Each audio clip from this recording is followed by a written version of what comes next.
को बुद्धि को सफल करें। फिर झुकाते हुए ओम नमो भगवते वासुदेव प्रभु, ओम नमो भगवते वासुदेव प्रभु, ओम नमो भगवते वासुदेव। कृष्णाय वासुदेवाय हरिये परमात्मने प्रेरणात् क्लेश नाशाय गोविंदाय नमो नमः, गोविंदाय नमो नमः। वसुदेव सुतम देवम कलचारूर्मर्दनम देवकी परमानंदम कृष्ण वंदे जगत गुरुम, कृष्ण वंदे जगत गुरुम। श्री कृष्णा शरणं मम, श्री कृष्णा शरणं मम, श्री कृष्णा शरणं मम। अहो भाग्यशाली देवियों तथा कल्याणकामी मेरे गीता अनुयायी सज्जनों, धार्मिक भाइयों, अब अपने मन को बिल्कुल एकाग्र कीजिए, क्योंकि मन करके सत्संग सुना जाता है। तन तो आपके एक गाड़ी है जो मन को खींच के लाई है। अब बिल्कुल एकाग्र आने का लाभ उठाए। मुझे बार बार न कहना पड़े देवियों, कल तक हम लोगों ने भगवान की विशेष कृपा के फलस्वरूप क्रम अनुसार एक एक करते हुए 15 अध्याय संपूर्ण किए थे। ये ज्ञान का यज्ञ एक चिरकाल से जारी है। कल के प्रसंग के आखिर में भगवान ने जो बात कही थोड़ा सा टच करता हुआ आगे निकल जाऊंगा। जो भगवान को ईश्वरीय पुरुषोत्तम जानता है, क्योंकि अध्याय का शुभ नाम है पुरुषोत्तम योग। पुरुष होता है जैसे पुरुष आकार, पुरुष की शक्ल में उत्तम होता है जिसके समान कोई दूसरा न हो। हम उत्तम उसे कहेंगे जिसके समान। वैसे तो हम प्राणी पदार्थों में उत्तम कहते रहते हैं, लेकिन ये प्रयोग कोई उपयुक्त प्रयोग नहीं है, यानी अप्रोप्रिएट उसका इस्तेमाल नहीं है। उत्तम उसे कहते हैं जिसके समान कोई दूसरा ना हो। जिसके समान आप पिताजी का उत्तम नहीं, पिताजी से बढ़ के तो फिर गुरु होती हैं और गुरु से बढ़ के भगवान होती हैं। इसलिए पिताजी अपनी जगह बहुत ही अच्छी हैं, इसमें कोई शक नहीं। माँ जी अपनी जगह बहुत अच्छी हैं। उत्तम तो भगवान को कहना चाहिए, जिसको आप उर्दू में अफजल कहेंगे, अंग्रेजी में सुप्रीम कहेंगे। सुप्रीम किसी चीज को नहीं कह सकते। आप कहेंगे क्यों? क्योंकि वो शरीर छोड़ जाती है और जब तक रहती है उनमें तब्दीलियां आ जाती हैं। इसी उत्तम केवल भगवान को कहते हैं कि भगवान को, इसलिए उनमें कोई परिवर्तन नहीं होता। वो कभी शरीर नहीं छोड़ते, उनका कभी जन्म नहीं होता, इसलिए भगवान को उत्तम कहा गया। और फिर देखिए भगवान ने कितनी दलीलें, कितने विचार, कितने आर्गुमेंट्स, कितनी लॉजिक और कितनी युक्तियों से कहा है जो पुरुषोत्तम इस तरह। बाकी कुछ शास्त्र होता तो कहते मैं कह रहा हूं कि भगवान उत्तम है, लेकिन भगवान ने नहीं कहा कि मैं कह रहा हूं। हमारी बुद्धि का विकास किया, हमें दलीलें दी, हमें अच्छी तरह समझाया। कोई अगर और शास्त्र कहते 2 और 2 4 होती हैं, मान जाओ, नहीं तो हम काफर हो। लेकिन भगवान ने नहीं कहा। भगवान ने कहा अगर 2 में हम 1 जमे तो 3 हो जाता है, और 3 में अगर 1 और जमा करें तो फिर 4 बन जाता है। 8 में से अगर 2 घटाएं तो 6 हो जाएगा, और 6 में फिर अगर 2 घटा लें तो 4 हो जाएगा। 4 बताने का तरीका देखो, नीचे से बढ़ाती आओ, ऊपर से घटाती आओ, तो बाकी करेगा 4। तो भगवान ने कहा संसार तो घटता जा रहा है, और जो घटते जा को देख रहा है वो उत्तम, और ऊपर जो बढ़ते जा रहे हैं देवी देवता, लेकिन भगवान की जात में आते जा रहे हैं, तो वो भगवान उत्तम हो गए। कहने का ढंग नीचे और ऊपर से। भगवान ने पाताल को लिया, धरती को लिया, आकाश को लिया, बृहस्पति वर्ग को लिया, मनुष्य वर्ग को लिया, सारों के साथ क्या करती है? मुकाबला करती है। जैसे आप किसी दुकान पे जाती हैं तो कई चीजें देखकर कहती हैं ये साड़ी अच्छी। ऐसे आपको कैसे पता लगेगा ये साड़ी अच्छी? क्या तुलनात्मक अध्ययन करती हैं। तुलनात्मक अध्ययन का निरीक्षण, हम तुलनात्मक निरीक्षण करती हैं। जो सब्जी लेनी है तो मूली सी, तो भी तुलनात्मक। घर से सोच के आए थे कि भिंडिया लेंगे, लेकिन जब देखा कि भिंडिया बासी है, हम नहीं लेते। ये जो तोरियां पड़ी हैं ये अच्छी। भिंडिया तोरी में शायद आप डिफरेंस न डालें। भिंडिया तो होती है आपकी उंगली की तरह, और तोरी होती है दूसरी लंबी। हाँ, वो लेडी फिंगर को आप बोलते हैं भिंडिया। तो आपने कहा तोरियां लिखो, ये ताजा है, ये अच्छी है। देख ली मुकाबले में आप तो कह के आते मैं पेठा लाऊंगा, लेकिन देखा पेठी से बो आ रही है। आप कोई और सब्जी जो के मुकाबले में देखने में अच्छी थी वो ले गए। तो हमारी बुद्धि का विकास होता है जब एक दूसरे के साथ तुलना की जाए या मुकाबला किया जाए, तब पता लगता है कि ये चीज अच्छी है। तो भगवान के साथ जो चीजें नजर आ रही हैं, इनके साथ भगवान का मुकाबला करो। हर काम में करती तो इतनी हमारी बुद्धि क्यों मारी गई? हर काम में घड़ा लेना हो तो मुकाबला करेंगे, बच्चे को स्कूल में पढ़ाना हो तो बाकी स्कूलों के साथ तुलना करेंगे, शादी करनी हो तो जबरदस्त मुकाबला करेंगे। शाबाश, जबरदस्त स्ट्रॉन्ग होगा हमारा एक दूसरे के साथ मुकाबला। कुछ भी करना हो, लेकिन जिंदगी काटनी है तो मुकाबला नहीं करते। यहां तो सिर्फ दो ही चीजें हैं, जहान और भगवान। तुलना करो, हम तुलना करें, दुनिया ने नहीं सिखाया हमें, स्कूलों कॉलेजों यूनिवर्सिटी ने सिखाया। अब भगवान सिखा रहे हैं तो तुलना करो। तुलने से एक तो आपकी बुद्धि का विकास हो जाएगा, एक मन दूरदर्शी हो जाएगा। मन के लिए मैंने क्या बोला? दूरदर्शी, वरना मन क्या है? नजदीकदर्शी। पर जैसे तूने वाल बनाया मैं भी बना लूं, जैसे तूने कपड़ा पहन रखा ये नजदीकदर्शी, जैसे आपने ये ऐसा कर रखा चलो मैं भी ऐसा कर लूं, चल ये मन बन गया नजदीकदर्शी। तो जो सियाना मन होता है वो बनता है दूरदर्शी, दूर तक सोचे कि अगर मैं ऐसा करने जा रही हूं तो इसका परिणाम क्या होगा। ये दूरदर्शी हो गया। जो निकटदर्शी होते हैं वो सोचते ही कुछ नहीं, मैं ऐसा देख लिया, ऐसा कर लिया, बना लिया। दूरदर्शी भगवान को पहुंचा करती है। जो निकटदर्शी वो क्या होती है? खाना पीना भोगना। तो अगर हमारी बुद्धि में तुलना होगी तो मन दूरदर्शी, और कर्म क्या होंगे? बहुत ही अच्छे और मीठे, सुखदायी। अच्छा, बस जन्म सफल हो गया।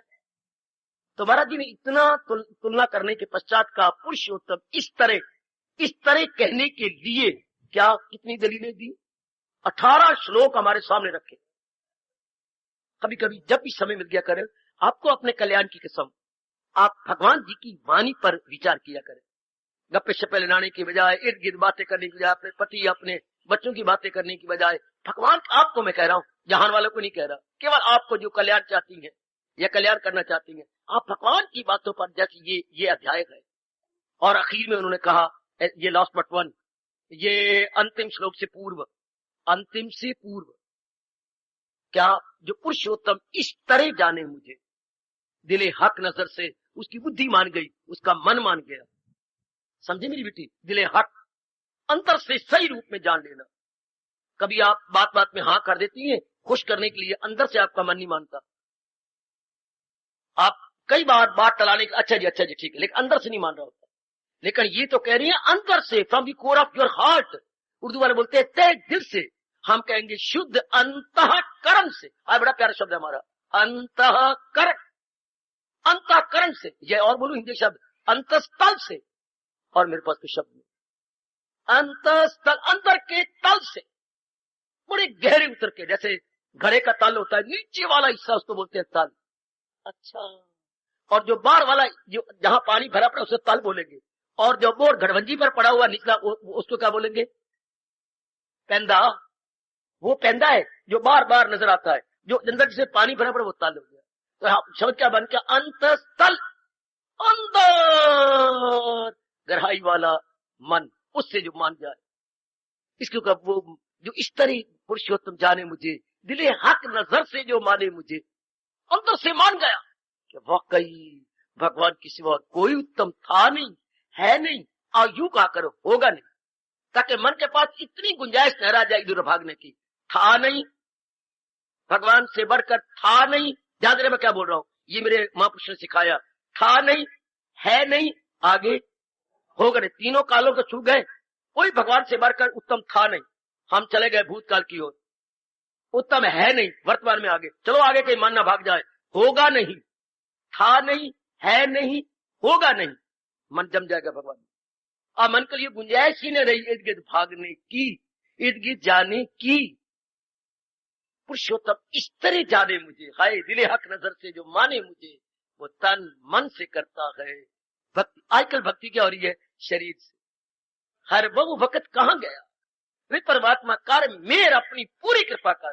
पहले भक्ति तन मन से होती थी, आज लोक दिखावा। आज केवल तन सजाया जाती है, पहले मन सजाए जाते थे। आज देखो भगवान देख रही है क्या क्या बाहरी माला लगाई जाएंगी, बड़ी माला, छोटी माला और छोटी माला, गले में कंठी, कोई इतनी तो बैल के गले में नहीं होती। मुझे भगवान माफ करे जितने के ये जिसो कार्ड जो साधु महात्मा या फकीर लोग मांगते इतनी माला लटकाए फिरते हैं, और बंधन बार अलग लगाएंगे। अब इस दिखाने के लिए अलग अपनी कमीज को उसको ऊपर या फाड़ फूड़ के अलग पहनेंगे। उनका मतलब यह लोक दिखावा, लोगों में पूजा और इज्जत कराएं। जैसे भगवान ने कहा रजोगुनी, जो चीज शो करेंगे, टिक्के मार लगाती बार पौना घंटा लगा देंगे, पौना घंटा मिटाने इधर लग गया इधर लग गया, जैसे कोई ड्राइंग बना रहे हो, कोई तोते की चोंच बना ली हो, रंग इधर चढ़ गया इधर लग गया, कितनी देर लगाती है। ये तन मन से अंदर से पहले भक्ति तो विषय मन का है, और ये बाई रूप में तन तुन में फिर कसर और पूरी करेंगे, हरे राम का कपड़ा रखेंगे। भक्ति तो मन का विषय है, भक्ति तो प्यार का विषय है, भक्ति तो एकाग्रता का विषय है, भक्ति तो मन के एक ओर झुक जाने का विषय है। एक ओर झुक जाए, और किधर झुकता है? जो पुरुषोत्तम इस तरह जो उत्तम जाने, मैं पुरुषोत्तम जो उत्तम जाने उसकी तरह मन झुक जाएगा। हमने गलती से उत्तम प्राणी पदार्थ को जान लिया, आपकी कमली रमली जाति ने किसी पुरुष को उत्तम जान लिया, दे दिया अपने आप को, आपने किसी नारी को उत्तम जान लिया, दे दिया अपने आप को, आपने फिर शादी के बाद वस्त्रों को उत्तम जाना, जिद कर बैठी। अगर श्रीमान जी ने नहीं ले दिया तो आपने क्या करना? चूल्हे, आपके पास बड़ा अच्छा इलाज है कोई चीज लेने का, चूल्हे पे रख छोड़ ठंडा तवा है, ये उत्तम तरीका लेने का। ना पता हो तो मेरे से पता कर लो। वो आए रोटी खाने के लिए, क्या है? चूल्हे पे रख छोड़ ठंडा तवा, पकाई तो नहीं, चूल्हे पे रख छोड़ ठंडा तवा, पकी को नहीं, सब्जी को नहीं, बड़ी क्या बात है। ठीक है, आपका वक्त चला है कि मैं नहीं खरीद देता, मेरा वक्त चला, मैं पकांदी कोई नहीं, चलो आप दोनों चलिए होटल, और वास्ता ही रबदा पका और अभी मुझे खिलाओ और चल बाजार में, बेस्ट तरीका। ये आप किसी चीज को उत्तम माने और आप ले नहीं, ऐसी तो बात ही नहीं है। नारी का हाथ तो बड़ा मशहूर है, लेकिन आप कौन किस चीज की डिमांड करती हैं? जो आपको अच्छी लगता है। भूलती हम संसार की चीजों को अच्छी मानते रहे, हालांकि दुनिया बनाने, ये कभी ना भूलना मेरी देवियों, हालांकि दुनिया बनाने वाले हमारे प्रभु ने कहा दुनिया हर लिहाज से अच्छी होगी, पर एक इसमें अवगुण है कि ये सदा नहीं रहती, और जब तक रहती है इसमें तब्दीलियां आती रहती है। इसलिए जितने भी गुण कहेंगे दुनिया के सारे गंदे हो गए, जिससे सदा रहने नहीं, और जब तक रहना उसमें तब्दीलियां आती रहनी है, परिवर्तन आते रहना है। इसलिए दुनिया व्यवहार करने योग्य है, इतबार करने योग्य। उत्तम कह रहा था भगवान को, ये माँ बाप ने बताया नहीं, दोस्तों ने बताया नहीं, गुरुद्वारे के पाठियों ने बताया नहीं। हालांकि यही धर्म के ठेकेदार है ना, जो धर्म स्थान में रहे वो धर्म के ठेकेदार, धर्म के मालिक, धर्म के रक्षक, धर्म के रक्षक। जैसे मिलिट्री है देश के अमन चमन के रक्षक, पुलिस वाले हैं शहर में शहर के आराम और चैन के रक्षक। तो जो धर्म स्थानों पर रहते थे, यू कह दूं तो एक पुरानी कहानी होगी, it becomes an old story. वो हमारे धर्म रक्षक थे, वो धर्म की बातें सिखाते थे। आज जो धर्म स्थान की धज्जियां उड़ रही हैं आपकी आंखों के सामने, बिल्कुल दुकानदारियां बन चुकी है धर्म स्थान का, बिल्कुल दुकानदारी, shopping, business centre, political centre, वाह। और कभी थे हमें जहां से हमारा कोई इलाज नहीं होता था, धर्म स्थान वाले हमें बताते थे, हमें समझाते थे, हमें तरीके बता देते थे। आज वो पुरानी कहानी हो गई। वो मेरी देवियों, अब बड़े ध्यान के साथ हम लोगों ने जानकारी कर लेनी है भगवान जी से।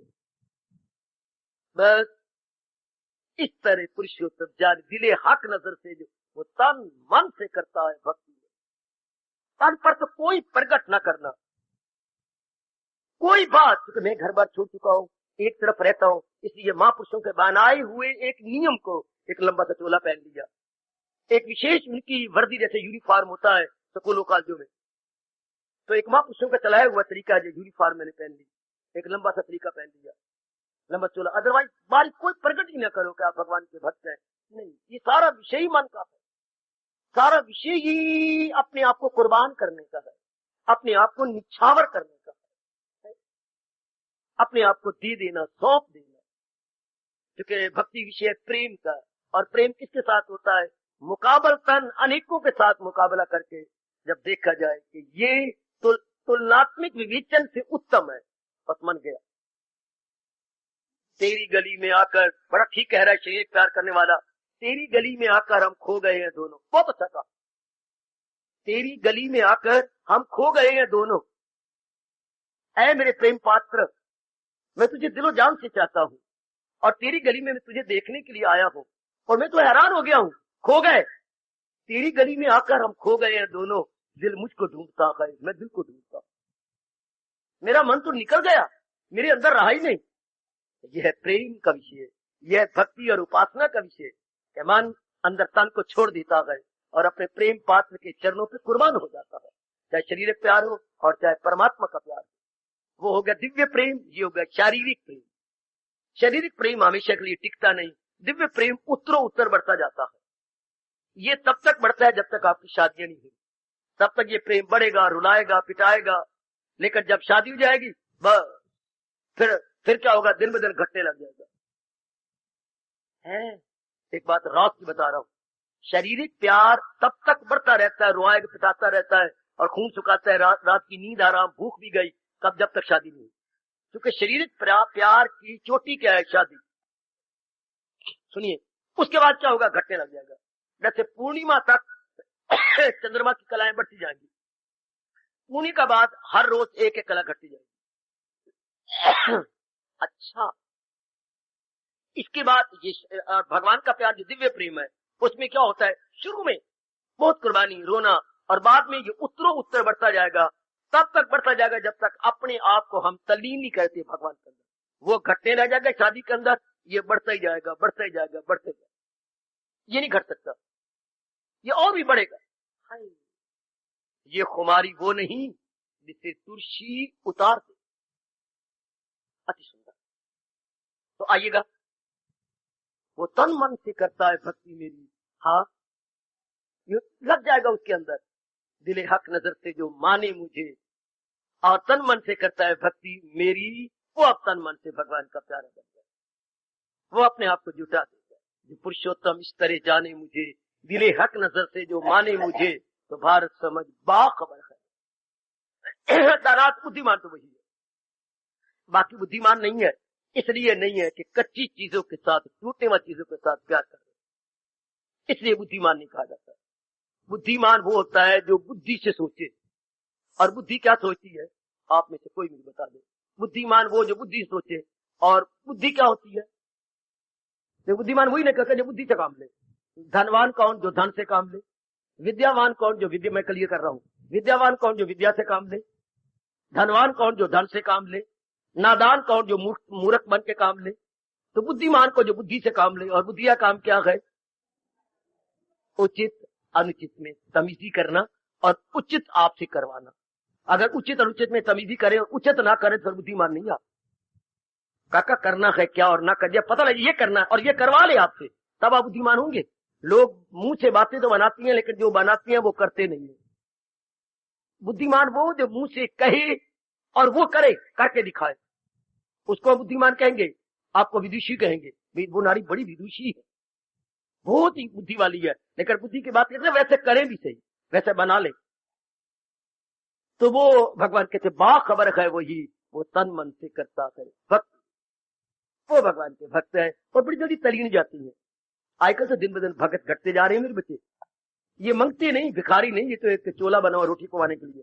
जो यथार्थ रूप में प्रहलाद की तरह भगत, नारद जी की तरह भगत, विवेकानंद जी की तरह भगत, गुरुदेव स्वामी रामकृष्ण जी की तरह भगत, रामकृष्ण परमहंस जी की तरह भगत, कबीर और तुलसीदास की तरह भगत, जिन्होंने पूर्ण पेन अपने आप को मीरा जी की तरह दे दिया, ऐसे दिन ब दिन घटते जा रहे हैं। दिन ब दिन और भी कम, और भी कम, और भी कम। आइए, जब भगवान जी ने जो चोटी का शास्त्र सुनाया है, इसके अनुसार अपने आप को ढाले। फिर आखिर में कहा, तो महाराज जी ने कहा क्या, फराए से अपने सुबक दो, वो साहिबे होश उसकी बुद्धि बड़ी अच्छी है, जो जिसने 15वें अध्याय के अनुसार समझ के अपने भगवान को उत्तम मान के अपने मन को चला लिया। अच्छी बुद्धि वो है जो अपने मन को चला ले। कैसे, अच्छी पत्नी वही है, बताऊं आपको, जिसमें ये 3 गुण हो। अच्छी पत्नी अपने में घटाना, शादी के बाद अगर पति में कुछ बुराइयां कमियां नजर आए और आप दूर कर ले। अच्छा, अपने आप को पूर्ण रूप में निछावर कर दे पति के। अच्छा, और उसकी तनख्वाह में बरकत डालें, कभी ना कहे कि तंगी रह गई। जिसमें ये 3 गुण है वो बहुत अच्छी नारी, बहुत अच्छी पत्नी बने। सबसे पहले तो उसकी कमियों को दूर करो, क्योंकि आप हैं सुई धागा और पति क्या होता है, कुछ त्रुटियों वाला। अगर वो बिल्कुल त्रुटियों वाला ना होता तो आपके साथ शादी भी ना करता है। जब तक इंसान में कुछ कमियां नहीं होंगी, आपका हाथ नहीं पकड़ेगा। जब उसमें कमी होती है तब आपका हाथ पकड़ता है। बहुत अच्छे। तो आपका काम होता है उन कमियों को सुई धागा बन के सीना। अगर सुई धागा हाथ में आया तो कोई चीज फटी हुई है, कपड़ा फटा हुआ है, तो सुई अपनी दौलत धागा देकर के सी देगी। और मैं पति का एक ही गुण होता है, क्या? अपनी पत्नी को पूर्णपेण प्रसन्न रखना, आदर देना। बस ये पति का धर्म, प्रसन्न रखना और आदर देना। और जिनके दोनों भगवान के प्यारे हो उनका तो खैर कहीं नहीं। और ना साहेबे होश हो, जिनकी बुद्धि बड़ी सामने चोटी पर पहुंच गई, फराइज से अपने सबक ले। अब जो प्रभु हमारे से उम्मीद रखते हैं आप पूरा कर दिखाएंगे। जो आप अपने मन में यहां आकर सुनकर जाप करके भजन करके उम्मीदें बनाई बैठी हैं आप पूरी कर ले, उनको बोलती है कृत्य कृत्य हो। जैसे हम कॉलेज में जाते हैं ग्रेजुएट बनने के लिए, हम पहले सोच के जाते हैं कि मैंने ग्रेजुएट हो जाना है, मैंने एमए कर लेनी है, मैंने पीएचडी करनी है, मैंने बीएड करनी है। तो जो हम सोच के गए थे वो पूरा करके आए तो क्या कहेंगे? लीजिए छात्रा कृत्य कृत्य होके आ रही है, ये स्टूडेंट कृत्य कृत्य होके, समझिए जो उम्मीद रख के गए थे वो कार्य पूरी करके आए। इस तरह इस भवन में कहो जन्म ना सही, इस भवन में हम लोग जो गीता सुनने के लिए किसी ने कहा आप आए, या अचानक यहाँ से दूसरे बड़ी बड़ी कहानियां जानते हो लोग किस तरह यहाँ आए, भगवान ने किस तरह हीले वसीले बनाए आपके आने के, और आपने भावना बना ली यहाँ आने की, सोच ली, अब उसको पूरा कर दिखाए, उसे बोलते हैं कृत्य कृत्य। ये विशेष शब्द है संस्कृत का या महापुरुषों का या महर्षि वेद व्यास जी का, कि जो मन में बनाया था वो पूरा कर दिया। गरज जिसके लिए आया उसे पूरा क्या क्या है, जो हमने उम्मीद बनाई थी पूरा हो गया। ऐसे जन्म सफल कर गए, ऐसे मेरी बच्ची सफल हो। लो देवियों, ये तो अपनी किस्म का अध्याय था, और यहाँ आके भगवान की भक्ति संपूर्ण हो जाती है। हालांकि हैरानगी के बाद 13वें अध्याय से तो 18वें अध्याय तक ज्ञान प्रधान था। आपको ये भी याद है इन अंतिम 6 अध्यायों में तो ज्ञान की बातें होनी चाहिए थी, लेकिन किस तरीके से भगवान ने इसमें भी ज्ञान दिया है। क्या ज्ञान? अपनी जानकारी। ज्ञान में 3 होती हैं, अपने बारे में बोलना, संसार की जानकारी लेनी और भगवान की जानकारी। 3 जिसमें ज्ञान उसे चोटी ज्ञान मानती है। मैं कौन हूं, क्यों पैदा की गई है या क्यों पैदा हूं, और मेरी असलियत क्या है। हाय, क्या मैं ये कमीज हूं? नहीं। नीचे एक बुनियान है, क्या मैं वो बुनियान हूं? नहीं। इसके पीछे जो चमड़ी है वो मैं हूं। इस तरह क्या मैं शरीर हूं? नहीं। इसके पीछे मन है, मैं वो हूं? नहीं। इसके परे बुद्धि है? नहीं। इन तीनों के पीछे कौन है? ये ज्ञान। जैसे हम 3-4 कपड़े आपने देखे ना, मैं ये भी नहीं, मैं साड़ी भी नहीं, मैं वो जो पहना हुआ अंदर बुनियान वो भी नहीं, इसके परे, इसके परे। इस तरह ज्ञान अपनी पहचान करवाता है। फिर प्रकृति क्या है जिसके साथ सवेरे से शाम तक हमें मुकाबला करना पड़ता है, लेना देना व्यवहार करना, ये क्या है? और इतने रंग बदलती है। फिर मुझे और प्रकृति के पीछे कौन है जो चला रहा है? पर जो तीनों की पहचान करते हैं, चूटी का ज्ञान हमारे वैदिक धर्म के अनुसार माना गया। तो यहाँ भगवान ने अपनी श्रीमुख से अपनी पहचान करवाई, इसलिए ज्ञान में आया गया। पहले क्यों नहीं आ जाता अध्याय, ये 10वां अध्याय बन जाता? नहीं, इसी जगह भगवान ने अपनी पहचान पूरी करवा दी। इसलिए ये ज्ञान योग की प्रधानता लिए हुए है। सजनों, इस तरह ये पूरा हो गया। चलो आगे, इसका यज्ञ हम लोग 1-2 दिनों में करने वाले हैं, शायद परसों कर देंगे 15वें अध्याय का यज्ञ। पर मैं अब प्रतीक्षा नहीं कर सकता, शरीर देख ही रहे अप डाउन जा रहा है। भगवान के चरणों में अपने आप को और आपको एक बार फिर नमन करता हुआ, करवाता हुआ हम आगे बढ़ेंगे। 16वें अध्याय के नामकरण में जाते हैं। हर एक अध्याय का नामकरण अपनी शान, अपना मान और अपनी महिमा आप लिए हुए है, हर एक अध्याय। और जो नामकरण है उसी में सब कुछ आ जाता है, जो आगे होना, जो भी आगे होना है। जैसे आपने कहानियां लिखी थी अंग्रेजी में, क्या धीरे से विल देर मस्ट बी ए वे, इसका मारण निकला, तो इसको हेडिंग दिया था ए थर्स्टी क्रो। तो हमें फौरन पता लग गया एक थर्स्टी क्रो में इसके अंदर कहानी क्या होगी। ए थर्स्टी क्रो में सब पता गया। अच्छा, एक हमें हेडिंग दिया ए ग्रीडी डॉग, पर इतने हेडिंग से पता लगा इसमें कहानी क्या आने वाली है। अच्छा, यानी हेडिंग से ही चला जाता था कि इसमें कहानी क्या आएगी। Good, honesty is the best policy.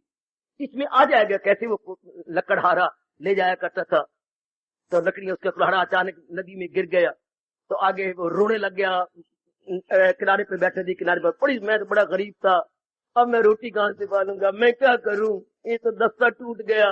रो रो रो रो के आखिर में वो जल का देवता प्रकट हो गया, और प्रकट होकर उसने हाथ में दस्ता नहीं, फला पकड़ा हुआ था।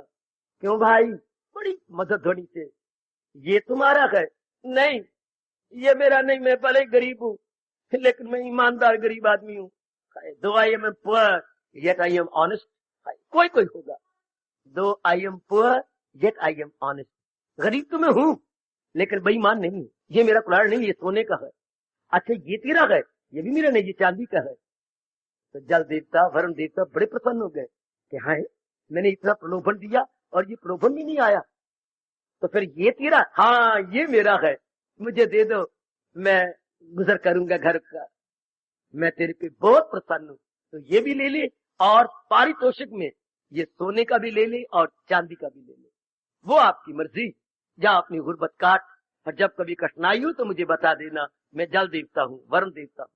अच्छा, घर में जाकर इर्द गिर्द को पता लगा, क्योंकि घर वालियां मुंह में मन में नहीं रह सकती।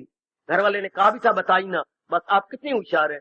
देख पार्वती, तेरे से तो बड़ा प्यार है ना। हाँ, मैं तुझे एक बात बता रही हूँ, बताना ना। मैं इस तरह बात सारी गली में चली जाएगी, आप रख नहीं सकती अपने मन के अंदर।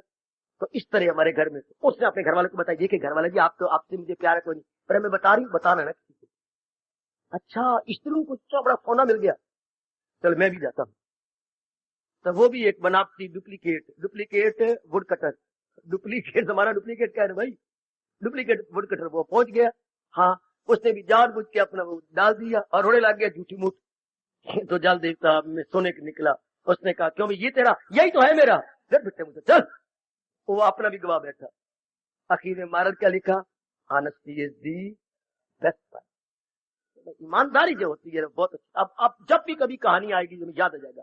इस तरह गीता जी के जो शीर्षक दिए गए हैं, जो इनका नामकरण किया गया है, मेरे सज्जनों और मेरी देवियों, उसी से पता लग जाता है मेरे जैसों को, आप जैसों को, गीता अनुयायियों को, कि इस अध्याय के अंदर भगवान वर्णन क्या करना चाहते हैं। शीर्षक या हेडिंग ही बता देता। बड़ा निराला नाम रखा है भगवान ने इसका, बहुत निराला, कहीं नहीं सुना होगा। दैव आसुर संपुट विभाग योग। दैव को अलग कर दो, देवता से बनता का कर, दैव ना बनाओ एडजेक्टिव बन जाए विशेषण। देव, असुर जो सुर होता है देवता, असुर जो देवता नहीं है राक्षस, आ लगा दिया, उसके अर्थ विपरीतार्थक हो गए। उधर देव और असुर, देवता और राक्षस। संपत्ति, देवताओं की दौलत, देवताओं की क्या दौलत होती है, ध्यान देना, और राक्षसों की क्या दौलत होती है, देव असुर संपुट विभाग। इन दोनों को अलग अलग करेंगे। ये तो पत्थर होती हैं, और ये हीरा होता है। हीरा भी पत्थर होता है देवी, लेकिन पत्थर में, उस हीरे में चमक होती है, पत्थर तो पत्थर ही है। इस तरह देव पुरुष कौन होती हैं और राक्षस कौन होती हैं, इनमें जो विभाग करता है योग, वो मालिक के संग मिल जाता है। हाय मेरा रब्बा, बहुत अच्छी हुई। ये अध्याय का नाम है। दैव न बोलो आप, देव तो एडजेक्टिव बन जाता है ना बेटी, शब्द तो देव है। फिर असुर, देव मैंने देवता, असुर में राक्षस, संपत्ति मैंने उनकी जागी, उनकी प्रॉपर्टी, उनकी संपत्ति। संपत्ति का विपरीत अर्थ क्या है, विपत्ति। संपत्ति और इसका अपोजिट शब्द है विपत्ति। विपत्ति कहाँ आती है, जिसके पास संपत्ति नहीं। संपत्ति के नाम दौलत नहीं, मैं बताता हूं आपको। ये दौलत मिटने वाली, जाने वाली, चोरी हो जाने वाली, ये दौलत नहीं। ये तो दो लत्ते मारती है, दो लत। किसने क्यों अच्छा बनाया। आती है तो बड़े दुख दे के आती है, जाती आती है तो लत्ते मार के जाती है, तो भी मुंह पर आती वक्त मुंह पे लत। ये तो कुछ और किस्म की है। क्या देवताओं की दौलत गुण होते हैं। उस सुन लो नेक जीवो, फिर न कहना किसी रब दे प्यारे ने बताया नहीं था। जो नेक पुरुषों की दौलत क्या है, गुण, गुड क्वालिटीज, गुड क्वालिटीज। ये वो गुड क्वालिटी है जो सोने हीरे चांदियों से खरीदी नहीं जा सकती। आप जो मधुर बोलने की आदत है, मधुर व्यवहार है, हाँ, ये दौलत से थोड़ी खरीदी जाएगी। आप जो सच्चाई की पुतली हैं, जाप करने वाले हैं, भजन करने वाले हैं, दान देने वाले हैं, नेक कर्म करने वाले, ये दौलत से थोड़ी, ये आपकी दौलत है। क्या शुभ इरादे, शुभ विचार, शुभ कर्म, शुभ व्यवहार, शुभ जाप, शुभ उठना, शुभ जागना, शुभ व्यवहार करना, शुभ नेकी करना, ओए मेरे रब्बा, ओए शुभ दान देना, ये शुभ वाणी सुनना, ओए मेरे रब्बा, सब शुभ शुभ शुभ शुभ शुभ। जब किसी के दिन अच्छी आती हैं तो चारों ओर अच्छाई आती है, और जब बुरे दिन आती है तो कहीं सुना होगा क्या क्या क्या क्या, बुराई अकेली नहीं आती, अपने साथ फौज लेके आती है। कभी अंग्रेजी पढ़ा था आपने? Misfortune never comes alone. बदकिस्मती जो दिन होती है तो अकेली नहीं आएगी, साथ अपने बहन भाई पति पत्नी को लेके आएगी। यानी कठिनाई एक नहीं आएगी, कठिनाइयां आएंगी। है, बुरा दिन नहीं होगा, बुरे दिन होंगे। है मिसफॉर्च्यून, बदकिस्मती, बस ये नहीं, बदकिस्मती क्या होगा, पति भी बीमार हो जाएगा, आप भी बीमार हो जाएंगे, हाँ बच्चे की हड्डी टूट जाएगी, हाँ धी जो है उसको घर वाला निकाल देगा, इसको बोलते हैं मिसफॉर्च्यून। Never come alone. बुरे दिन एक करके नहीं आते, कई दिन बुरे आ जाते हैं। तो हम देवताओं की संपत्ति क्या है? गुण ही गुण। अच्छा जी, तो राक्षसों की संपत्ति क्या है? अवगुण ही अवगुण। उनमें अवगुण ही अवगुण होती है। जितने अवगुण आप अंदाजा लगा सकती हैं, शायद आप अनुमान भी ना कर पाए, जिनमें राक्षस के अवगुण होते हैं। और आज भगवान सुन रहे गए, जो मुझे बुलवा रहे गए, आज देवताओं का समय नहीं है, राक्षसों का समय है। आज इंसान, मेरे व्यास जी मुझे क्षमा करे, ये राक्षसों का वक्त आ गया। ये तो देवता भी मुंह में उंगलियां डालनी है मुझे, भगवान की कसम, आपको देखकर और मुझे गीता सुनाते हुए वो मुंह में उंगलियां डालती है। घोर कलयुग, जबकि दिन प्रतिदिन अवगुण ही अवगुण बढ़ते जा रहे हैं, बुद्धि से, मन से, तन से, क्रियाओं से, व्यवहार से, धन कमाने से, छल वैल कपट, चोर बाजारी, अत्याचार है। ऐसे विचित्र और विलक्षण समय में देवताओं के गुण पकड़ना, देवता भी हैरान होते जा रहे हैं। हाँ, ब्रह्मा की ब्रह्मानी, विष्णु की लक्ष्मी और हमारी शिवानी, शिव जी की, सारी मुंह में उंगलियां ले रही है कि नारी। और कलयुग, वो भी अपने पति के कंधे को पकड़ के कह रहे, ऐ देखो ना। हाँ देख रहे हूं, हैरान हो रहा हूं। लक्ष्मी ने भी चरण हिलाए होंगे, जरा विष्णु जी नीचे देखो, नारायण जी जरा नीचे देखो, देख रहा हूं। घोर कलयुग। फिर आपको विरक्ति नहीं है, वनवासी नहीं है, आप गृहस्थी हैं, जिम्मेवारियों में हैं, और आपको गीता सुनाई जा रही है। 2 दिन से नहीं, 2 महीने से नहीं, 2 सालों से नहीं, कई वर्षों से, शाबाश, लगभग 40 वर्षों से गीता, एक ही शास्त्र लगातार,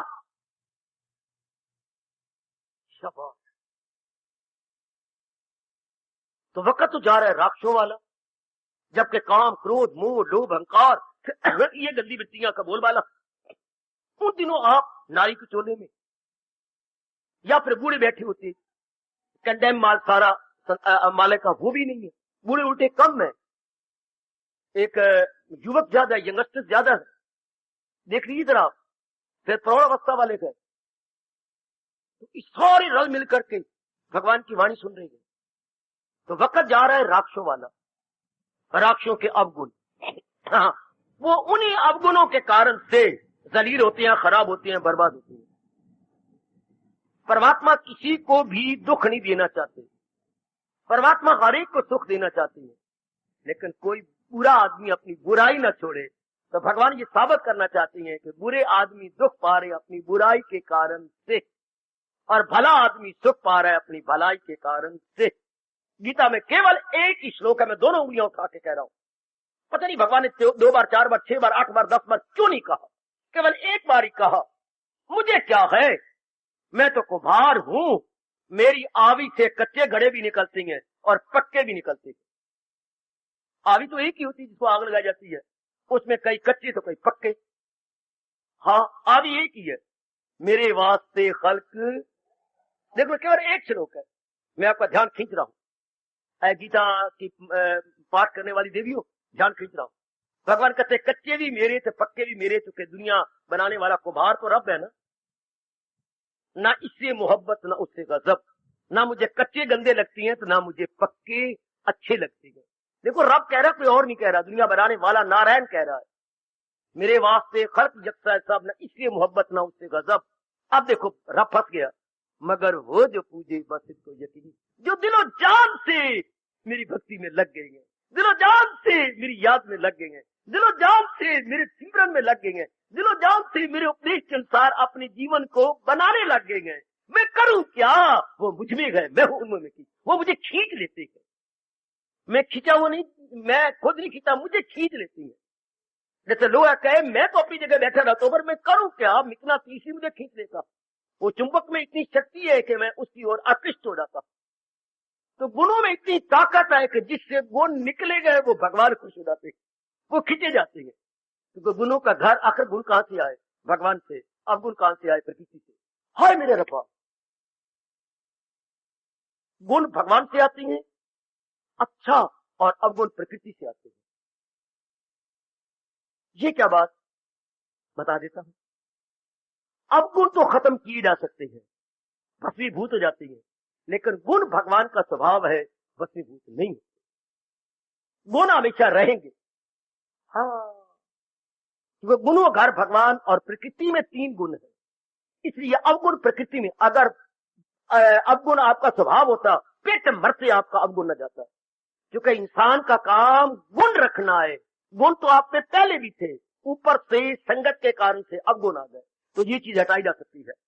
कपड़े की सफेदी तो पहले ही सफेद थे, 8-9 दिन आपने काम किया, पहले रखे, गंदगी हो गई, सफेद तो रहेगा, ऊपर से जो मैल आई है वो धोने से धुल जाए। समझ लीजिएगा, आपका सूट सफेद था, आपके सफेदी भी चली जाए, कमली, अरे भैया कैसी बात कर, सफेद तो पहले कपड़ा था, जो सुपर इम्पोज हुआ है, मैं जानबूझ के अंग्रेजी बोलता हूं कि आप समझ जाए, जो चीज सुपर इम्पोज हुई है, आरोपित हुई है, थी नहीं, ऊपर से लादी गई, वो धुल जाएगी। अब गुण इंसान के नहीं है, प्रकृति के हैं, ये निकल जाएंगे। गुण तो आपकी इंसानियत है, आपकी मानवता है। और दृष्टांत दिया गया, क्या आप राख हटा सकती है ऊपर से, लेकिन अंगारे की गरमाइश तो नहीं हटा सकते। जोर की ताड़ी मार दो, जोर की ताड़ी मार दो, जोर की ताड़ी मार दो। ये हमारे व्यास जी ने बताया कि इंसान की इंसानियत क्या है। ऊपर से वो हटा दे राख, नीचे का निकलेगा जलता भखता हुआ अंगारा। हम जो तप कर रहे हैं, जब कर रहे हैं, सत्संग में आते हैं, ऊपर से राख हटाने के लिए, ये जो अवगुण की राख आ गई है, और नीचे जो चीज चमकेगी इंसानियत, वो आपका धर्म है। आप अंगारे की तपिश को नहीं दूर कर सकते, आप ऊपर जो राख आ गई है वो दूर हो जाएगी। जो आप में अवगुण आ गए, मेरी Bhagwati, that must be removed, सत्संग के कारण से, भगवान की गीता के कारण से। लेकिन जो आप में इंसानियत है, मानवता है, वो नहीं जा सकती, वो तो आपका नेचर है। चंद्रमा के ऊपर से बदली हटाई जा सकती है, पर चंद्रमा की शीतलता, ज्योत्सना, वो तो नहीं हटती, चांदनी तो नहीं हटेगी ना, वो तो उसका स्वभाव है। सूर्य की तपश तो नहीं हटेगी, सूर्य के आगे ये धुंध सी आ गई है, या ये आपके मिटमिटाला आ गया है, ये हट सकता है, लेकिन सूर्य के जो असल गुण है, तपिश और रोशनी, आप कहे वो भी चली जाए ना, बदली हट सकती है। इस तरह हम लोग जो कुछ भी कर रहे हैं, जो चीज ऊपर आई है वो हट जाएगी। अब ये अध्याय क्या कहना चाहता है? गुण अवगुण, अवगुण होते हैं राक्षसों के अंदर, गुण होते हैं इंसानों के अंदर, मनुष्य के अंदर। अब ये दोनों में तमीज़ी दिखाएंगे भगवान इस अध्याय के अंदर। ये अवगुण है, क्षमा, ये गुण है। तो जिनमें ये गुण हो वो इंसानी रूप में देवता है, वो क्या मानव रूप में, बच्चे मानव रूप में देवता है, और कई मानव रूप में दानव, बड़े प्यारे शब्द है, दानव में राक्षस। जिनमें अवगुण हो वो दानव बन जाते हैं। अवगुण ये भगवान ने बड़ा क्लियर किया, याद है आपको? मैं आपको याद, मैं रिमाइंडर हूं। हर युद्ध तो देखने में क्या, हर चंद देखने में तो इंसान है, बाहरी रूप में अगर देखा जाए, बाह्य रूप में हाँ तो इंसान है, जो अज़्म उनका देखो तो शैतान है।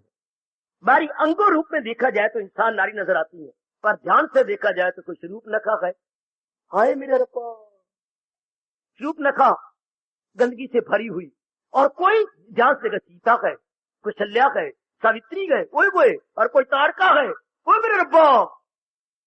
नारी तो वो भी है, ऐसों के लिए गुसाई जी ने बना था, नारी की बड़ी तारीफ किया गुसाई जी ने अपनी रामायण के अंदर। लेकिन एक जगह ये भी कह दिया, ढोल गवार बड़ा शूद्र पशु नारी, ये सब तारण के अधिकारी। ढोल को ही पिटना चाहिए, गवार आदमी भी जो अपने नियम को तोड़े जा रहा है, हलचल मचाया जा रहा है। ढोल गवार शूद्र जो बहुत ही गंदे हो चुके हैं, पशु और नारी जो शूर्पणखा जैसी, तारका जैसी, सब तारण के, इनकी चटनी बनानी चाहिए। इनको शिक्षा देनी चाहिए।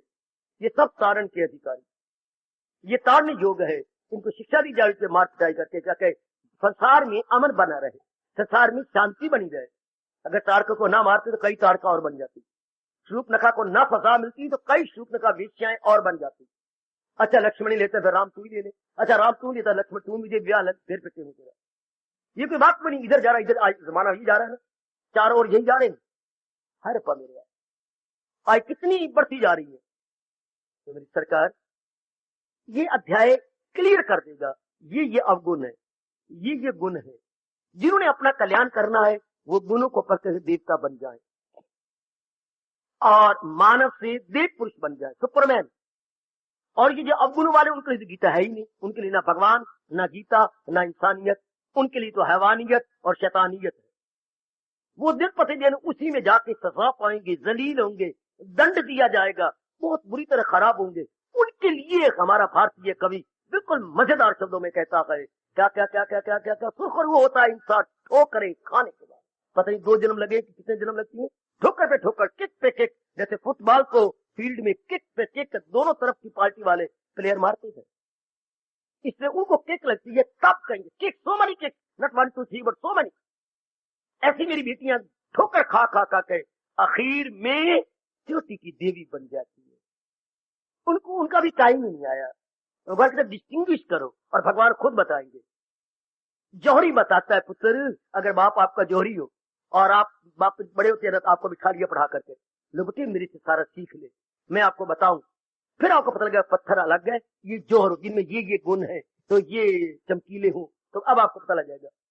अब भगवान जी हमें बताने जा रहे हैं कि जिनमें ये गुण हो, हाँ वो भगवान के काबिल हो जाती है। और जिनमें ये अवगुण हो तो उनको नफरत थोड़ी करनी हमने। रहना समाज में है, या तो आप एक बार तो नहीं चले जाना, रहना बीच में है। भगवान कहते फिर क्या करें, बड़ा अच्छा तरीका बताया। ओ मेरे भारत, ओ भारत तो सदा ही रहेगा। कितना अच्छा तरीका, द्वेष भी नहीं करना, राम राम भी करना है बुरों के साथ।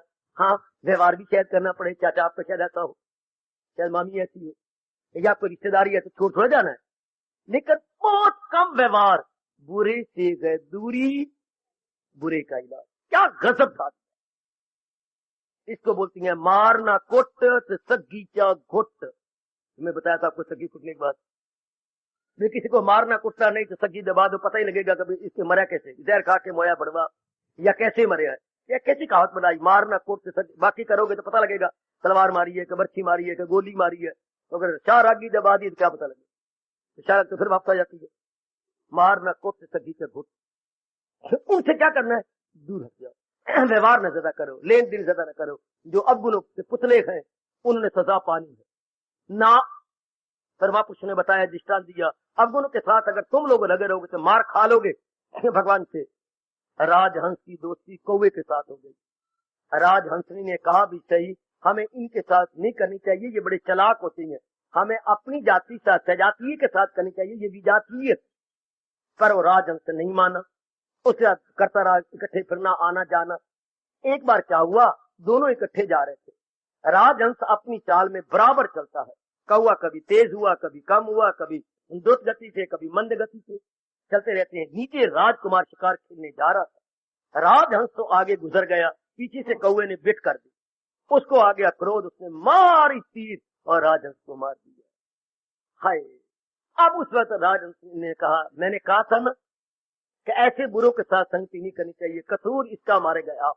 इससे नेक पुरुष जो बद आदमियों करते रहती हैं, बद आदमी तो अपनी बदी से उस वक्त तो बच जाता जब पीछे सजा पाए, लेकिन उस वक्त आप सामने आ जाते, मार खा लेते। इसलिए कहा गया भारत में, बुरे से दूरी, बुरे का इलाज।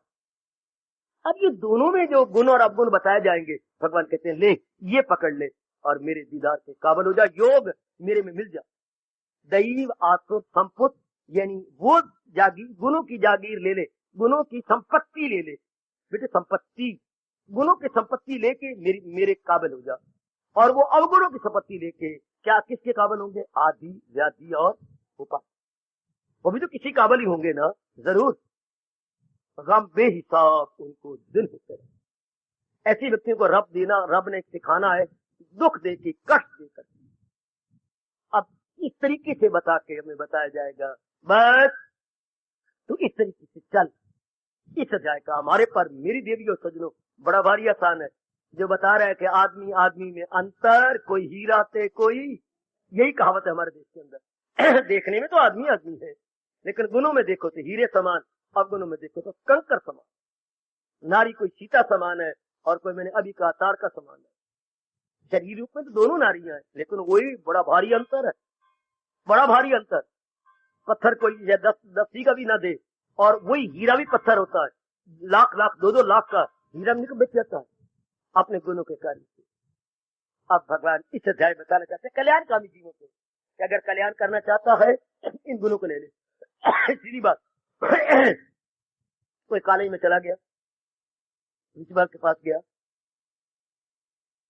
सर या कौन आते हैं स्टूडेंट, मेरा भी नाम लिख लो, किस क्लास में तुम नाम लिखवाना चाहते हो, यहाँ पर कौन सी क्लास है, जिस क्लास में मर्जी लिख लो। ओए बड़े डांस, आप क्या हो, नॉर्मल हो नॉर्मल? क्या बात जी, आपने कहा ये स्टूडेंट पढ़ती है तो मैं पढ़ने के लिए आया, तो यहाँ तो FA है, BA, मैं तो उस वक्त की बातें बता रहा हूँ, आजकल मैं नहीं जानता। FA है, BA है, MA है, इन तीनों में से जहां पढ़ना चाहता आ जा, मुझे आप BA में रख लो। ये भी कोई बात बनी? क्यों? आपने अभी कहा था सर्टिफिकेट कहाँ है, सर्टिफिकेट कौन सा, 10वीं पास किया कि नहीं? फिर आपने यूं कहना था 10वीं क्लास के बाद यहाँ आती है। अच्छा, मैं तो नाम ही फेल हूं, तो पहले महादेव पुत्रा पे नाम ही पास कर, फिर 10वीं स्कूल लीविंग सर्टिफिकेट मैट्रिक का लेके आ, फिर वहां दाखिल करेंगे। कंडीशन हुई तो रब भी कह रहे कल्याण चाहना है ना, हाँ तो गुणों का सर्टिफिकेट दे आ, जो तेरे वक्त की बात है, आ मेरे स्कूल में दाखिल हो। आयो रब्बा, पहले प्रमाण पत्र लेके आए। आज की दुनिया रब को फटाफट देखना चाहती है। संप्रदाय निकले हुए और तो रब का दर्शन कराइए, रब का दर्शन कराइए, जैसे वाह वाह, जैसे रब ने हाथे नहीं फिरते, रब को कैद कर लिया, आओ मैं तो रब का दर्शन कराऊं, आ जाओ, मैं तुम्हें 7 दिनों में करवाती हूँ। ये तो देवियां खोली फटती है सेंटर, और मैं सब दिनों में करवा दूंगा, आओ। सिर्फ 30 गुण भी नहीं है, इनको बोलते हैं दैवी संपत्ति। और रब ने कहा दैवी संपत्ति मुक्ति के लिए है, और आसुरी संपत्ति बार बार जन्म मरण के चक्कर में आने के लिए। जीव जलील होता है, खराब होता है, बर्बाद होता है। ये तो इसलिए इनमें तो तमीज ही कर, इनमें भेद कर, और आप मेरी जात में मिल जाओ। योग कहा मेरे बच्चे, हर अध्याय के अखीर के नाम में योग आता है। जैसे पिछला क्या था, पुरुषोत्तम, भगवान को पुरुषोत्तम जानो, पुरुषोत्तम योग, मिल जाओ भगवान के अंदर। उसे पीछे 14वां अध्याय, गुण त्रिय विभाग योग, 3 गुणों को जान के तमोगुण को छोड़ दो, रजोगुण को छोड़ दो, सतोगुण को धारण करो, इसको अपनाओ, चढ़ जाओ भगवान की जात में, मिल जाओ भगवान के अंदर है। जो भी आप अध्याय पकड़ेंगे योग, आगे 17वें अध्याय में जाएंगे, उसका श्रद्धा त्रिय, तीनों शब्दों को देखो, और उसकी रजोगुणी तमोगुणी शब्दों को छोड़ दो, सतोगुणी शब्दों को अपनाते जाओ, योग मिल जाओ मेरी जात के अंदर है। तो योग तो सारे अध्यायों में है। और तो पहले अध्याय में कहा गया विषाद योग, कि इतना दुख पड़ता है इंसान पर को कोई चारा नहीं रहता सिवाय मालिक के चरणों में गिर जाए। है। जब इतना दुख विषाद पड़ जाए, हाँ कोई चारा ही नहीं, कोई चारा नहीं, फिर अब सिवाय रब रब करने के और कोई चारा नहीं था। तो इतना दुख पड़ा कि भगवान के संग मिल गया, कुब्बे ने लत पाई सिद्धि। अब लीजिए यीशु में अध्याय का जो नामकरण बताया गया, ये हमें बताना चाहते हैं कि भाई गुणों को पकड़ के देवता बन जाओ। जब तक जीव नर रूप में देवता नहीं बनता तब तक बात बनती। अगर आपने 3री मंजिल पे जाना है तो निचली वाली सीढ़ी के चढ़ के दूसरी मंजिल पे जाना पड़ेगा। जैसे आप बोलते हैं फर्स्ट फ्लोर, नीचे ग्राउंड फ्लोर, ऊपर का फर्स्ट फ्लोर, तीसरा होता सेकंड फ्लोर। अच्छा, तो जाएंगे तो हम सीढ़ी द्वारा ही। हाँ, तो इसलिए जो भगवान की जात में तलीन हो चाहता है तो नीचे फर्स्ट फ्लोर है क्या, मनुष्य। पहले तो मनुष्य बनो। मनुष्य कौन? जिनके अंग है मनुष्यों वाले ना मेरी बेटी, अंगों की यह तो बात ही नहीं है, शरीर की बात नहीं है। मनुष्य जो मनन करने वाला है, सोचने वाला। लो, मनुष्य कौन? जो मनन करे। आप तो मनुष्य जाति में दोनों आ जाते हैं, नर नारी दोनों मनुष्य जाति में, इसलिए मैं नर शब्द नहीं लगा रहा, नारी शब्द नहीं लगा रहा, हम सारे मनुष्य जाति के हैं। हाँ, तो मनुष्य जाति में जो मनन करे वो मनुष्य कराने का हक है, जो मनन नहीं करता उसे पशु कहते हैं। इसलिए अंग्रेजों ने बनाया जो करे मैन मैन, जो सोचने वाला है, विचार करने वाला, ही इज मैन मैन, और जो विचारता नहीं करता, अंधाधुंध करता है, ये एनिमल मैन। एनिमल मैन अर्थात नर पशु है, तो नर पर पशु है, पशु डंगर है, डंगर। He is animal man. अच्छा, और जो गुणों को धारण किए जा रहा है, मनन आप मनन करें तो मनुष्य बन गए, और जो गुणों को धारण कर रहा है तो उसे देव पुरुष, अंग्रेजों का शब्द ही नहीं बना सिवाय सुपरमैन। देव पुरुष, ये 3 प्रकार के पुरुष। कौन से पुरुष? एक तो हो गया नर पशु जिनमें अवगुण ही अवगुण है, एक है मैन मैन यानी जेंटलमैन, अच्छी है, मनन करने वाली है, सोचने वाली है, कोई भी कदम उठाती है तो सोच विचार करके, आहा बिना विचारे जो करे सो पाछे पछताए, काम बिगाड़े अपना जग में हो तंसाए, जग में हो तंसाए मन में चैन न पाए, खान पान सन्मान एक को मन को न पाए। गिरधर कविराज की कुंडली। बिना विचारे जो करे सो पाछे पछताए। तो अब विचार जो करता है उसको हम मनुष्य कहते हैं, और जो गुण धारण कर लेता है वो सुपरमैन अर्थात देव पुरुष। अब पहली कैटेगरी क्या है? एनिमल मैन की। दूसरी कैटेगरी क्या है? मैन मैन की। तीसरी कैटेगरी है सुपरमैन की। अब भगवान हमें सुपरमैन बनाना चाहते हैं, अर्थात देव पुरुष बनाना चाहते हैं। देव पुरुष कौन? मैं कहता हूं धनाढ़ कौन? जिसके पास धन वो धनाढ़। विद्वान कौन? जिसके पास विद्या वो विद्वान। अच्छा, महात्मा कौन? जिसके पास भगवान वो महात्मा। महाआत्मा यस्य महात्मा। जो मेरे ऊंचा चढ़ गया, भगवान की जात में मिलता जा रहा है, उसे महात्मा। ना कि कपड़े कुपड़े और माला मुला नहीं। आत्मा अर्थात अंतःकरण जिसका महान हो गया। देख लो, अर्जुन को भी, महारथी को भी संजय ने महात्मा कहा आखिर 18वें अध्याय में, क्योंकि उसका अंतःकरण ऊंचा चढ़ गया, ऊंचा निकल गया। शिमला कहाँ है? ओ धरती की काफी ऊंचाई पर शिमला है, कितने सैकड़ों फीट ऊपर, अब उसे शिमला कहती है। अच्छा, तो महात्मा जो तन मन से ऊपर उठ के गुणों में निकल गया है उसे बोलते हैं great man. Not an ordinary man but great man. Great अपनी ग्रेटनेस से ग्रेट, हाय ग्रेटनेस से ग्रेट, वो बहुत ऊंचा निकल गया। शाबाश, आइएगा। तो ये गुण जो बता रही, इससे इंसान सुपरमैन बन जाता है, देव पुरुष बन जाता है। उसके बाद बस भगवान कहते हैं अब तुझे और कुछ नहीं करना, बस तेरी भावना पूरी हो जाएगी जो आप गाया करती हैं, तुम हमारे सामने और हम तुम्हारे, मतलब तुम हमारे सामने तो आमने सामने, तुम हमारे सामने आप आमने सामने, जीव तलीन हो गई। ये भगवान तरीका बताती हैं अपनी जात में तलीन होने का, या हमारे कल्याण का तरीका, हमारी बेहतरी बेबूदी या बेटरमेंट का तरीका भगवान 16वें अध्याय में क्लियर कर रही है। और फिर आगे विस्तार भी किया, क्या है नालायक और मूर्ख, अगर तू शारीरिक, मानसिक, पारिवारिक, सामाजिक दुख पा रहा है तो अपने इन अवगुणों के कारण से, अवगुणों का बड़ा वर्णन किया कि तुम जो बकवास करते हो, तुम्हारे इरादे गंदे, तुम्हारे विचार गंदे, तुम्हारे हर बोल गंदा, तो तुम कौन जलील और खराब हो, और उनका बड़ा विस्तार किया। उनका एक एक जो इरादे होते हैं गंदे आदमी के, कैसे गंदगी मचाती है, कैसे उनके विचार गंदे हैं, कैसे मेरी बच्चियां गंदगी मचाई फिरती है, भगवान बताएंगे। अगर हम परमात्मा की बातें वहां करें तो वो एक नहीं मानेंगे, चूंकि उनमें बात और है।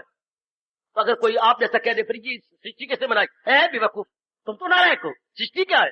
करे मर्दो जन मिलके जब मस्तियां, इन्हीं मस्तियों से सब हस्तियां, जब नर नारी की शादी हो जाती है उनसे बच्चे बन जाते हैं। रब का क्या दखल? रब कौन होता है? शाबाश। और उनमें अहंकार भरा होता है, हाँ, और बड़ी बड़ी गंदी बातें बनाएंगे, हाँ, क्योंकि न सत उनके अंदर न पाकीज़ापन, मुबर्रा है शाइस्तगी से चलन, बिल्कुल ही गुणों से ऊपर उठी होती है, अब गुणों के भरे हुए, और अपने पास हमेशा चाटुकार बिठाई रखेंगे, झोली चुक चाटुकार। क्यों भाई, जो मैंने काम किया महाराज, आप किसी वाला कौन कर सकता है, भला कौन होता है मेरा हरीफ, मजे ले रहा हूं मैं यज्ञ साल दान से, ऐसा कोई दानी होगा नहीं महाराज, एक दानी या तो हुआ था, मशहूर है हमारे भारत में, करम या उसके बाद आपका नंबर। एक और ऐसी बकवास करती है जो झोली चुक है, उनके चाटुकार है, ऐसी बढ़ चढ़ के बातें बनाएंगे, पिट्ठू उनके, उनके चमचे। अच्छा, भगवान उनकी विस्तार पूर्वक बातें करेगा, वो विस्तार करेंगे, इसलिए वो भगवान कहती हैं गम बेहिसाब इनको दिन हो के ये है पेनल्टी। अगर हम रेलवे ट्रेन में जा रहे हैं, कोई बात ही कोई नहीं, अरे झोटी तेरी अच्छी सेहत है, क्या तू झोटी इसलिए थी कि ये मैंने सोचा बाबा, एक मेरी बेटी ने बताया, क्या मैंने सोचा ये लगी मेरे में इतनी ताकत है क्या, मेरी भुजाओं में बाल है कि इसको खींच लूं, मैंने खींच ही लिया। तो वो तारे आगे आगे गड्डी खड़ी हो गई, तो अगले सारे आए, गाड़ी खड़ी होगी, किसने खींची? मैंने खींची। ये शर्म से मेरे को समझ नहीं हुआ, क्यों? मैं देखने लगी कि मेरे में इतनी भुजा में ताकत है कि मैं खींच सकती हूँ, तो मैंने खींच ली। तो खींच तो लिया लेडी, हाँ, लेकिन पनिशमेंट लिखी हुई है कि आपको पेनल्टी देनी पड़ेगी 100 रुपए या 200 रुपए की। कोई बात नहीं, मेरे पास 500 रुपया है, 100 ले ले। मैंने आजमा तो लिया कि मैं खींच सकती हूँ। तो अगर आपने नियम तोड़ा गवर्नमेंट का तो पेनल्टी भी तो लगी। अगर रब ने दुनिया बनाई तो कुछ नियम बनाए हैं, और जो नालायक और मूर्ख इसको वायलेट करती है तो रब कहते ठीक है पेनल्टी भी ले। Penalty in other words punishment from almighty. रब ने खड़े होकर पनिशमेंट नहीं देनी, उसने बुद्धि को खराब कर देना है, मन में चिंताएं खड़ी कर देनी है, तन पे नाना प्रकार के रोग ले आने हैं। यह है भगवान की ओर से पनिशमेंट, भगवान की ओर से पेनल्टी। ये गवर्नमेंट तो आकर के आपको पनिशमेंट देगी, penalty you will have to suffer, दंड देगी, लेकिन भगवान ने तो आपको सजाएं बस दे देनी है। ये बड़ा निराला अध्याय है, बहुत ही कमाल का अध्याय। पर इसमें जो एक बात रब ने बताई है, आपको क्या चाहती हो तुम? भगवान इस जन्म में तुम्हें अपना कल्याण चाहती है, इन गंदी वृत्तियों के अधीन न हो। हाय, इन्हें छोड़ इनमें ना। कितने प्यारे बोल है, मेरी माताओं, मेरी नेक बेटियों, मेरे बुजुर्गों और मेरे कल्याणकामी धार्मिक भाइयों, चूम लो, चट लो। पहले चूमते रहो माँ को, पिताजी को, बहनों को, भाइयों को, पत्नी को, पति को, पुत्रों को और देवी देवताओं की मूर्तियों को। अब तो चुम लो इन श्लोकों को जो ये कह रहे, सिर पे माथे रख लो। क्या? इन्हें छोड़ इनमें न जाना कहीं, क्यों? न हस्ती को अपनी। क्या कमाल की चेतावनी है। 5,500 वर्ष गुजर गए भगवान जी का गीता को उच्चारण किए हुए, लेकिन अब तक तरोताजगी है कि नहीं? तब तक गरमाइश पूरी गीता जी के अंदर है। इन्हें छोड़ इनमें न जाना कहीं। हमें कहा जा रहा है कि हम अपना कल्याण जो चाहते हैं, हम अपनी बेहतरी और भलाई जो चाहते हैं, अगर शहर में बाइज्जत होकर जीना में चाहिए, हाँ, तो गंदे कर्म न करो। अगर एक अच्छी लड़की बन के रहना है, माँ बाप को कलंक लगे, आपको कलंक लगे, वो नहीं कर्म करने। जहर खा के मर जाना, पर कलंक वाले कर्म नहीं करने। ना बेटे, हाँ बाबा, हम जानते नहीं है, फिर जानते हैं कि ये कर्म करे कलंक लगेगा। ना, मैं नहीं करना चाहता, ना, बिल्कुल भी नहीं, हरगिज भी नहीं। ऐसा बात ठीक हो गया, बड़ी अच्छी बात। तो भगवान कहते अगर कल्याण करना है तो ये कलंक वाली बात नहीं है, ये नहीं करनी, इनसे बचे रहना है। अगर गंदी वृत्तियों से बच जाओ तो बाकी क्या रह गया? क्या? Noble, healthy and sound qualities. यही परमात्मा आपसे उम्मीद रखते हैं कि ये लेके आ जाओ। कोई भी चीज हमने प्राप्त करनी हो, आखिर में कहना चाहता हूं मेरे सजनों, मेरी देवियों, तो रब हमें हमारे अंदर बिठा देना चाहता है। कृष्ण को भी प्राप्त करनी हो, हाँ, तो अपने मन में ये रखो, मैं अधिकारी बन जाऊं, तो रब आपकी झोली में डाल देगा। First deserve, now desire. कभी नहीं भूलना, पढ़े लिखेंगे। भगवती, मैंने बड़ा लाभ उठाया महापुरुषों के इन तजर्बा से भरे हुए शब्दों का। कुछ भी चाहती चाह, हाँ, लेकिन ये देख मैं अधिकारनी बन गई हूं। ऐसा गंदा वक्त जा रहा है कि अधिकारनी में बनती नहीं और इच्छा करती हूं, मैं दुख पाती हूँ। चाहो, अगर तुम शादी करना चाहती हो, मैं अधिकारनी बन गई। अगर तुम बड़ी अच्छी डिग्री लेना चाहती हो यूनिवर्सिटी, तो मैं अधिकारनी बन गई। अगर तुम बहुत अच्छी नौकरी लेना चाहती हो, तो ये नहीं कि सिफारिशें करो, धन लड़ाओ, धक्के खाते रहो, उनके तलुए चाटते रहो। गलत। फर्स्ट डिजर्व, मैं अधिकारी बन गया हूं। इसके बाद हम अब कल्याण करना चाहती हैं। हार्दिक धन्यवाद, आशीर्वाद।